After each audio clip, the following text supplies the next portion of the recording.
Not a victim, not a survivor, just a simple human being, let me live.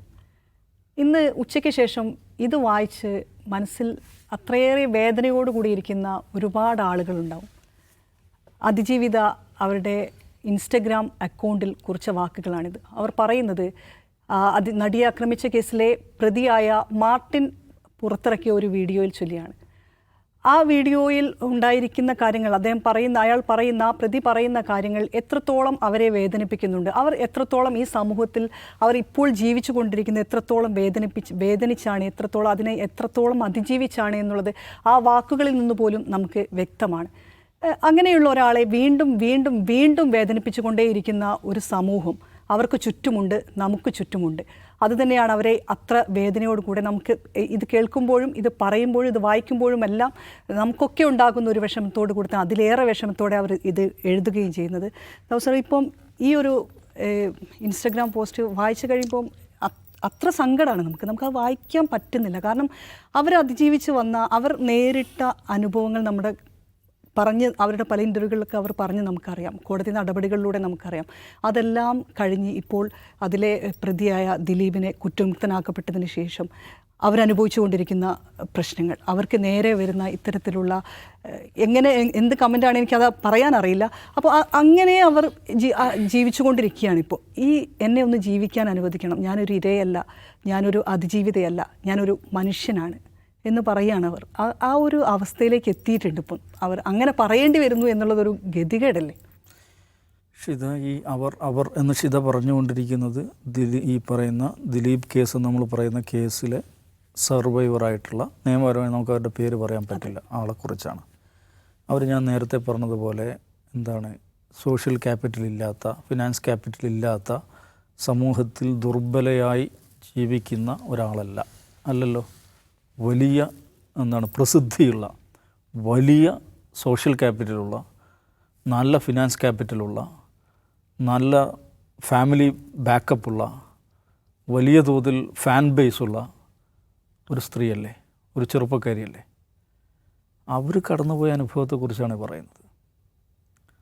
അപ്പോൾ ഇങ്ങനെയൊന്നും ഇല്ലാത്ത ഒരു സാധാരണ ഒരു സ്ത്രീയാണ് ഇങ്ങനെ ഒരു അനുഭവം നേരിടുകയും അതിന് നിയമപരമായി നേരിടാൻ ഇറങ്ങിത്തിരിക്കുകയും ചെയ്തതെങ്കിൽ എന്തായിരിക്കും അവരുടെ അവസ്ഥ? അതാണിത് കാണിക്കുന്നത്.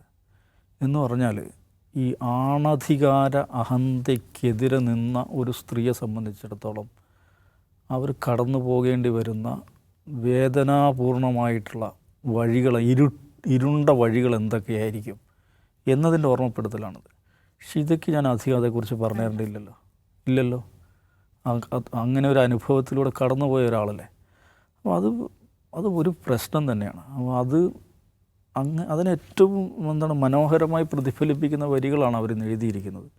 അതിലപ്പുറം അതിനെക്കുറിച്ച് പറയാൻ പറ്റില്ല, അല്ലേ? അതിനെക്കുറിച്ച് പറയാൻ പറ്റില്ല. ഇവിടെ നോക്കൂ, ഇവർ ഈ കേസ് ഇങ്ങനെ നിലനിന്നത് എന്തുകൊണ്ടാണ്? ഇവരുടെ ഇച്ഛാശക്തി കൊണ്ടാണ്, അല്ലേ? അല്ലെങ്കിൽ നിൽക്കില്ലല്ലോ, വിട്ടേച്ച് പോവും, മതിയെന്ന് പറഞ്ഞിട്ട് പോവും ആളുകൾ. അവർക്ക് ഓഫ് കോഴ്സ് ഫിലിം ഫ്രട്ടേണിറ്റിയിൽ നിന്നൊരു വിഭാഗം നിശ്ചയമായിട്ട് സപ്പോർട്ട് ചെയ്തിരുന്നു. WCC അതിൽ നിശ്ചയമായിട്ടും സുപ്രധാനമായി പങ്കുവഹിച്ചിട്ടുണ്ട്.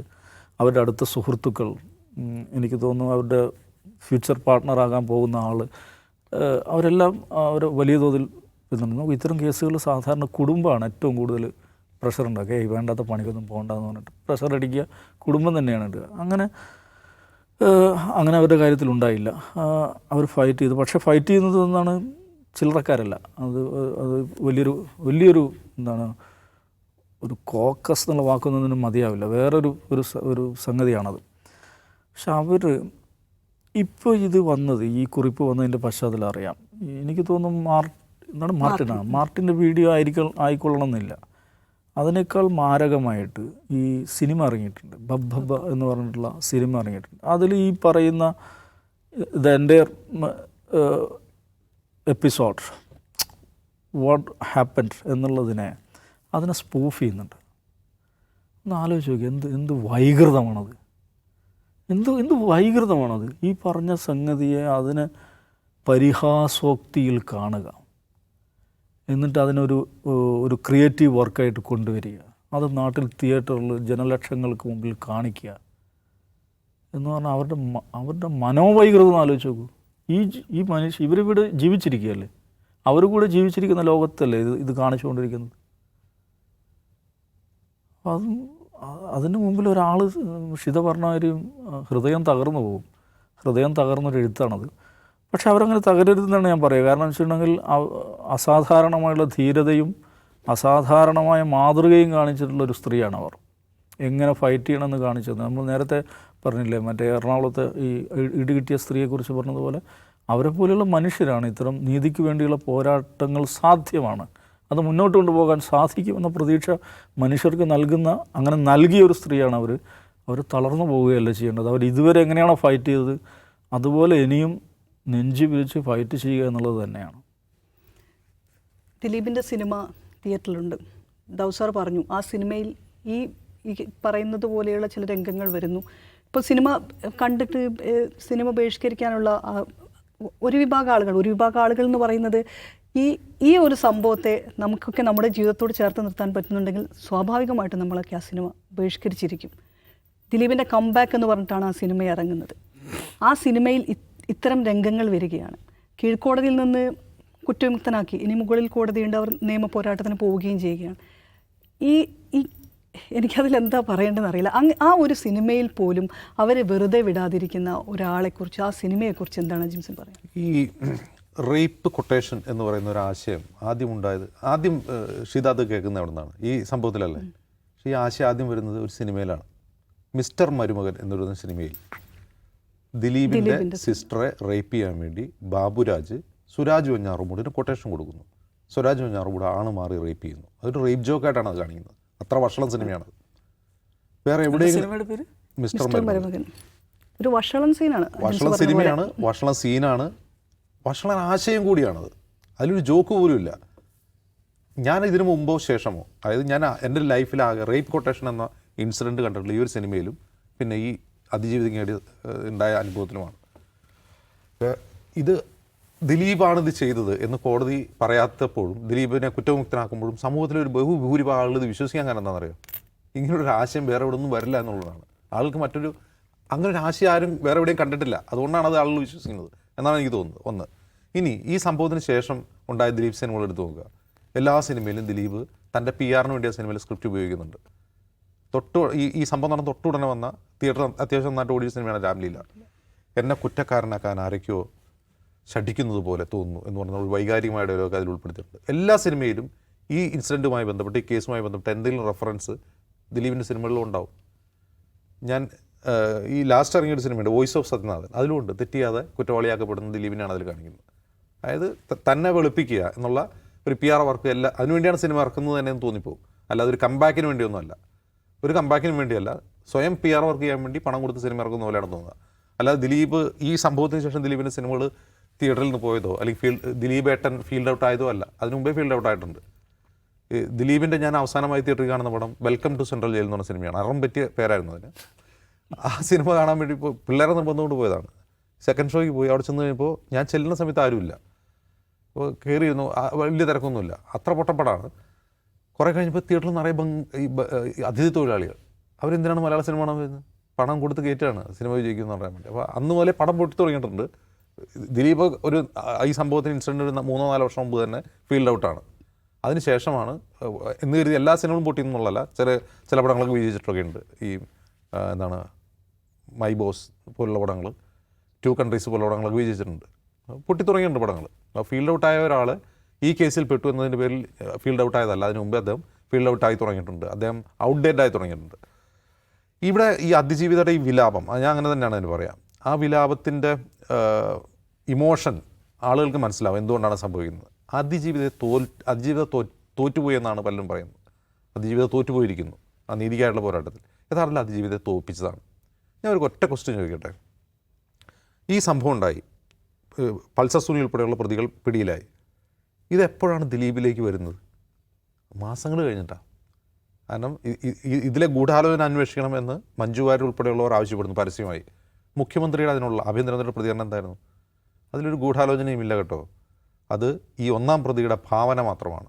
ഈ വാക്കാണ് ഉപയോഗിച്ചത്, ശ്രദ്ധിക്കണം. 1-ാം പ്രതിയുടെ ഭാവന മാത്രമാണ്. ഒന്ന്, അത് അശ്ലീലമായൊരു പ്രസ്താവനയാണ്. 2 അത് സ്ഥാപിത താല്പര്യത്തിലുള്ള പ്രസ്താവന. എന്തുകൊണ്ടാണ് ആഭ്യന്തരമന്ത്രി പോലീസ് അന്വേഷിക്കുന്നതിന് അതിൽ ഗൂഢാലോചനയില്ല എന്ന് പ്രഖ്യാപിക്കുന്നത് എന്തിനാണ്? പിന്നീട് അതൊന്ന് തിരുത്തി. ഇനി ദിലീപിലേക്ക് കേസ് വരുന്നപ്പോഴാണ് ദിലീപിലേക്ക് കേസ് വരുന്നത് പൾസർ സുനി ജയിലിൽ നിന്ന് ഒരു കത്തയച്ചു. ആ കത്ത് ഫ്ലോട്ട് ചെയ്തു, മാധ്യമങ്ങളിലൂടെ പുറത്തു വന്നു. അപ്പോൾ ദിലീപ് ഇത് അന്വേഷിക്കണം എന്ന് പറഞ്ഞ് DGPക്ക് കൊടുത്തു. ഈ കത്ത് കിട്ടിയപ്പോൾ ഈ കത്ത് വെച്ചിട്ട് പിന്നെ ദിലീപിലേക്ക് അന്വേഷണം വരികയും അദ്ദേഹത്തെ അറസ്റ്റ് ചെയ്യുകയാണ് ചെയ്യുന്നത്. അപ്പോൾ നമ്മൾ വിചാരിക്കും, സാധാരണ നമ്മളൊരു കേസിൽ പിടിച്ച് അറസ്റ്റ് ചെയ്ത് നമ്മളെ പോലീസ് എന്തൊക്കെ ചെയ്യുക? ഒരു ഗൂഢാലോചന കേസാണ്, എന്താ ചെയ്യുക? ആദ്യം ഫസ്റ്റ് ചെയ്യുന്ന പണി എന്താണ്? ആ ഫോൺ അവിടെ വയ്ക്കുമെന്ന് പറയും, അല്ലേ? ചോദ്യം ചെയ്യുമ്പോൾ ഫസ്റ്റ് പറയുന്നതാണ്, നിങ്ങളുടെ ഫോൺ അവിടെ വയ്ക്കും, മാറ്റി വയ്ക്കുമെന്ന് പറയും. എന്തിനാണ്? ഫോൺ കോൺഫിസ്കേറ്റ് ചെയ്യുക എന്നുള്ളത് ആദ്യം ചെയ്യുന്ന പണിയാണ്. 33 മണിക്കൂറാണ് ആലുവ പോലീസ് ക്ലബ്ബിൽ ദിലീപിനെ ചോദ്യം ചെയ്ത് ആരൊക്കെയാണെന്നറിയോ? വലിയ വലിയ ഉദ്യോഗസ്ഥരാണ്. AV ജോർജ്, അന്ന് ആലുവ റൂറൽ SP ആണ്, വളരെ പ്രസിദ്ധനായ ഉദ്യോഗസ്ഥനാണ്. അദ്ദേഹത്തിൻ്റെ നേതൃത്വത്തിലാണ് ചോദ്യം ചെയ്തത്. ഈ 33 മണിക്കൂർ ചോദ്യം ചെയ്തിട്ട് ദിലീപേ ആ ഫോൺ കിട്ടാ എന്ന് പറഞ്ഞില്ല. ഇദ്ദേഹത്തെ റിമാൻഡ് ചെയ്യുന്നു, 84 ദിവസം ജയിലിലിടുന്നു. 84 ദിവസം ജയിലിൽ നിന്ന് പുറത്തു വന്നിട്ടാണ് അന്വേഷണ സംഘം ചോദിക്കുന്നത്, ഫോൺ തരാമോ? സൗകര്യമില്ലാതെ ദിലീപ്. എന്നിട്ട് അന്വേഷണ സംഘം കോടതി പോവാണ്. പ്രതി എന്ത് ചെയ്യുന്നില്ല? അന്വേഷണത്തോട് സഹകരിക്കുന്നില്ല. നിങ്ങൾ എവിടെയെങ്കിലും കേട്ടിട്ടുണ്ടോ അങ്ങനെ ഒരു കേസ്? പ്രതി അന്വേഷണത്തോട് സഹകരിക്കുന്നില്ല, ഫോൺ കൈമാറുന്നില്ല. എന്നിട്ട് കോടതി പറയുമ്പോൾ ദിലീപ് എന്ത് ചെയ്യുന്നു? 4-5 പുതിയ ഐഫോൺ മേടിച്ചു കൊണ്ടുപോയി കൊടുക്കുന്നു. ഇതാണ് എൻ്റെ ഫോൺ എന്ന് പറഞ്ഞിട്ട് പുതിയ ഫോണാണ് കൊണ്ടുപോയി കൊടുത്തത്. ഈ 84 ദിവസം ജയിലിൽ കിടന്ന സമയം, അതിനു മുമ്പുള്ള സമയങ്ങൾ, ഈ ക്രൈം നടന്നിട്ട് ദിലീപിലേക്ക് കേസ് എത്തുന്ന മാസങ്ങൾക്ക് ശേഷം ജൂലൈയിലോ മറ്റാണ്. ഇത്രയും മാസം പോരെ തെളിവ് നശിക്കാൻ? അപ്പോൾ പ്രാഥമികമായ ഗോൾഡൻ അവറിൽ തെളിവുകൾ നശിപ്പിക്കപ്പെട്ടൊരു കേസിലാണ് ദിലീപിനെ പിടിച്ച് അറസ്റ്റ് ചെയ്യുന്നത്, ജയിലിടുന്നത്. എന്നിട്ട് ഈ കോടതിയിൽ അന്വേഷണ സംഘം എന്താണ് ഹാജരാക്കിയത്? ഗൂഢാലോചന നടത്തിയതിന് തെളിവില്ല. ദിലീപും പൾസർ സുനിയും നേരിട്ട് കണ്ടതിന് സാക്ഷിമൊഴികളില്ല.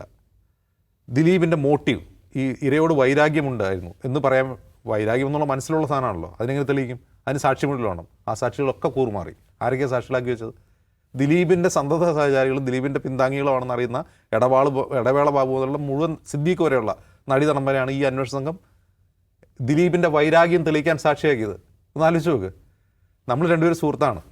എനിക്കെതിരെ സാക്ഷിമൊഴി നൽകാനുള്ള സാക്ഷിപ്പെട്ടികയിൽ ഷിതയെ പോലീസ് ഉൾപ്പെടുത്തിയാൽ അതിൻ്റെ അർത്ഥം എന്താണ്? ഈ കേസ് പൊളിക്കുക എന്നുള്ളത് പോലീസിൻ്റെ 1-ാം ദിവസത്തെ അജണ്ടയാണ്. ഇനി ഇതിനിടയിൽ വേറെ സംഭവമുണ്ട്. ദിലീപ് ഉപയോഗിച്ചുകൊണ്ടിരുന്ന ഫോൺ ദിലീപിൻ്റെ അഭിഭാഷകർ വഴി ബോംബെയിലേക്ക് കൊടുത്തയക്കുകയാണ്. എന്നിട്ട് അവിടുന്ന് മുഴുവൻ സാധനങ്ങൾ ഡിലീറ്റ് ചെയ്യുന്നു, റെക്കോർഡ് ചെയ്യുന്നു. അതിൽ വലിയ ഫയലുകൾ റെക്കോർഡ് ചെയ്യുന്നു. എന്തിനാണെന്ന് വെച്ചാൽ ഇത് ട്രേസ് ചെയ്ത് കണ്ടുപിടിക്കരുത്. ഇപ്പോൾ നമ്മുടെ ഒരു ഫോണിലെ ഡിജിറ്റൽ ഫുട് പ്രിൻറ്റ്സ് മായ്ക്കാനുള്ള ഏറ്റവും നല്ല പണി, അതിലേക്ക് വലിയ 3-4 സിനിമകൾ, വലിയ ഫയലുകൾ അതിലേക്ക് കയറ്റിയാൽ മതി. എന്നിട്ട് പിന്നെ ഡിലീറ്റ് ചെയ്യുക, പിന്നെ 3-4 വേറെ കയറ്റുക. 3-4 പ്രാവശ്യം ചെയ്യുമ്പോൾ ഇതിൻ്റെ ഡിജിറ്റൽ ഫുട് പ്രിൻറ്റ്സ് കിട്ടാണ്ടാവും. അത് ചെയ്ത് തിരിച്ചു കൊണ്ടുവന്നു. അതിന് തെളിവില്ല, ഗൂഢാലോചനയ്ക്ക് തെളിവില്ല, മോട്ടീവിന് സാക്ഷിമൊഴിയില്ല. പൾസർ സുനി ഈ സാധനം റെക്കോർഡ് ചെയ്തല്ലോ, ഇരയെ പീഡിപ്പിക്കുന്ന ദൃശ്യങ്ങൾ റെക്കോർഡ് ചെയ്തല്ലോ. ആ ഫോണിൽ ഡിജിറ്റൽ എവിഡൻസിലെ ഏറ്റവും പ്രധാനപ്പെട്ട കാര്യം റെക്കോർഡ് ചെയ്ത ഉപകരണം ഹാജരാക്കാൻ, ഡിവൈസ് ഹാജരാക്കുക എന്നുള്ളതാണ്. അതില്ല. ദിലീപിൻ്റെ ഫോണില്ല, പൾസർ സുനി റെക്കോർഡ് ചെയ്ത ഫോണില്ല. ഇത് ആദ്യമായി രേഖപ്പെടുത്തപ്പെട്ട മെമ്മറി കാർഡില്ല. അതിൽ നിന്ന് കോപ്പി എടുത്ത മെമ്മറി കാർഡാണ് കോടതിയിൽ പിന്നീട് ഹാജരാക്കിയത്. ആ മെമ്മറി കാർഡ് കോടതിയിൽ വെച്ച് ടാമ്പർ ചെയ്യപ്പെട്ടെന്നുള്ള ആക്ഷേപമാണ് ഉണ്ടായത്. പോലീസ് ഒരു തെളിവും, ഈ കേസ് തെളിയിക്കാൻ ആവശ്യമായ ഒരു തെളിവും ഹാജരാകാതിരിക്കാനുള്ള ജാഗ്രത കാണിച്ചിട്ടുണ്ട് ഈ കേസിൽ. പിന്നെ എങ്ങനെ പ്രോസിക്യൂഷൻ കേസ് വാദിക്കും? ഈ കേസ് യഥാർത്ഥത്തിൽ പ്രോസിക്യൂഷൻ പ്രതിസന്ധിയിലായിരുന്നു 2019-20 കാലഘട്ടത്തിൽ. ഇത് തെളിയില്ല എന്ന് ഉറപ്പായിരുന്നു. അപ്പോഴാണ് ബാലചന്ദ്രകുമാർ വരുന്നത്. ബാലചന്ദ്രകുമാർ വന്നിട്ട് എന്താണ്ടായത്? ബാലചന്ദ്രകുമാർ പറഞ്ഞത് ഞാൻ സാക്ഷിയാണ്, ഈ ദൃശ്യങ്ങൾ ദിലീപ് കാണുന്നത് സാക്ഷിയാണെന്നാണ് പറയുന്നത്. അതിന് തെളിവായി, അതിന് കൊറാബറേറ്റ് ചെയ്യുന്ന എവിഡൻസ് എൻ്റെ കയ്യിലുണ്ട്, ചില ഓഡിയോ ക്ലിപ്പുകളുണ്ട് എന്ന് പറഞ്ഞ് മുഖ്യമന്ത്രിക്ക് പരാതി കൊടുക്കുന്നു, ബി സന്ധ്യയ്ക്ക് പരാതി കൊടുക്കുന്നു. ഉടനെ തന്നെ ബി സന്ധ്യയെ അന്വേഷണ തലവൻ എന്നുള്ള സ്ഥാനത്ത് നിന്ന് മാറ്റുന്നു. എസ് ശ്രീജിത്തിനെ കൊണ്ടുവരുന്നു. എസ് ശ്രീജിത്തിന് ഈ കേസ് കൈമാറുന്നു. എസ് ശ്രീജിത്ത് എന്തൊക്കെയോ ചെയ്യാൻ ശ്രമിക്കുമ്പോൾ ദിലീപിൻ്റെ അഭിഭാഷകൻ സർക്കാരിന് പരാതി കൊടുക്കുന്നു. എന്ത്? എസ് ശ്രീജിത്ത് കൃത്രിമമായി തെളിവ് സൃഷ്ടിക്കാൻ ശ്രമിക്കുകയാണ്. എസ് ശ്രീജിത്തിനെ അവിടെ നിന്ന് എടുത്ത് മാറ്റുന്നു, ട്രാൻസ്പോർട്ട് കമ്മീഷണറാകുന്നു. പിന്നെ ഈ ആരെ കേസ് അന്വേഷിച്ചത്? ബൈജു കെ പൗലോസ്, പെരുമ്പാവൂർ CEO മറ്റാണ് അദ്ദേഹമാണ് ഈ കേസ് അന്വേഷിച്ചത്. ബാലചന്ദ്രകുമാർ റെക്കോർഡ് ചെയ്തൊരു ഇതുണ്ടല്ലോ, ബാലചന്ദ്രകുമാർ ചില ശബ്ദ സന്ദേശങ്ങളാണ് തെളിവായിട്ട് കൊടുത്തത്. അത് റെക്കോർഡ് ചെയ്ത ഫോൺ പോലീസ് ഹാജരാക്കിയിട്ടില്ല. ഇതിലെല്ലാം നമ്മൾ ശ്രദ്ധിക്കേണ്ട ഡിജിറ്റൽ എവിഡൻസ് ഏറ്റവും പ്രധാനപ്പെട്ട കാര്യം, അത് റെക്കോർഡ് ചെയ്ത ഡിവൈസ് തെളിവിൻ്റെ കൂട്ടത്തിൽ അതൊന്നും ശേഖരത്തിലില്ല. പിന്നെ ഈ കേസ് എങ്ങനെ തെളിയാനാണ്? ഇപ്പോൾ അപ്പീൽ പോകുന്ന അഡ്വക്കേറ്റ് രാജകുമാർ പറയുന്നുണ്ട്, ഇതേ സാധനമല്ലേ അവർ വാദിക്കാൻ പോകുന്നു. ഇതേ കേസാണ്, ഒരു തെളിവുമില്ലാത്ത കേസാണ് വാദിക്കാൻ പോകുന്നത്. അതിജീവിതരെ ആക്രമിക്കുന്ന ദൃശ്യം പകർത്തിയ ഫോൺ ഞാൻ കായലിലെറിഞ്ഞു എന്ന് ആദ്യം പറഞ്ഞു, പിന്നെ ഓടയിലെറിഞ്ഞു എന്ന് പറഞ്ഞു. ഇത് കണ്ടെടുത്തോ? ഇത് കണ്ടെടുക്കണ്ടേ കേസിന്? എന്തുകൊണ്ടാണ് പൾസർ സുനിയെ പോലൊരു പക്ക ക്രിമിനലിനെ ചോദ്യം ചെയ്ത് നീ എവിടെയാണ് അറിഞ്ഞതെന്ന് ചോദിച്ച് പറയാൻ പറ്റാത്തത്? ഇപ്പം ദിലീപിനോട് ഫോൺ തരാമോ സാർ എന്ന് ചോദിക്കാം, പൾസർ സുനിയോട് ചോദിക്കാനുള്ള രീതിയൊക്കെ പോലീസിന് അറിയാലോ. അത് കണ്ടുപിടിക്കാൻ പോലീസിന് അറിയില്ലേ? അത്ര കഴിവിട്ടവരാണ് പോലീസ്. അപ്പോൾ ഈ കേസ് 1-ാം തീയതി മുതൽ തന്നെ അട്ടിമറിക്കപ്പെട്ടിട്ടുണ്ട്. അതിജീവിതയുടെ ഒപ്പം എന്ന് ഹാഷ്ടാഗ് ഇടുന്നവരും IFFK അവൾക്കൊപ്പം IFFK വേദിയിലേക്ക് ആനയിക്കുന്നവരും ഒക്കെ അതിൽ പങ്കാളികളാണെന്നാണ് ഞാൻ ഉറച്ചു വിശ്വസിക്കുന്നത്. എന്തായാലും അവർ ഞങ്ങൾക്കൊക്കെ ഒരു മാതൃകയാണ്. അപ്പോൾ ഈ ഒരു വിഷമത്തിലൊന്നും തളർന്നു പോകാതെ ഇനിയും മുന്നോട്ട് പോകാനുള്ള ഊർജം സംഭരിക്കണമെന്ന് അവരോട് പ്രിയപ്പെട്ട എത്രയും സ്നേഹത്തോട് കൂടി പറയുകയാണ്. അതിനൊപ്പം തന്നെ ദിലീപിൻ്റെ സിനിമ കാണില്ല എന്ന് നിലപാടെടുത്തവർ നടത്തുന്ന ആ പ്രവർത്തനത്തിനൊപ്പം ചേരുകയും ചെയ്യുന്നു.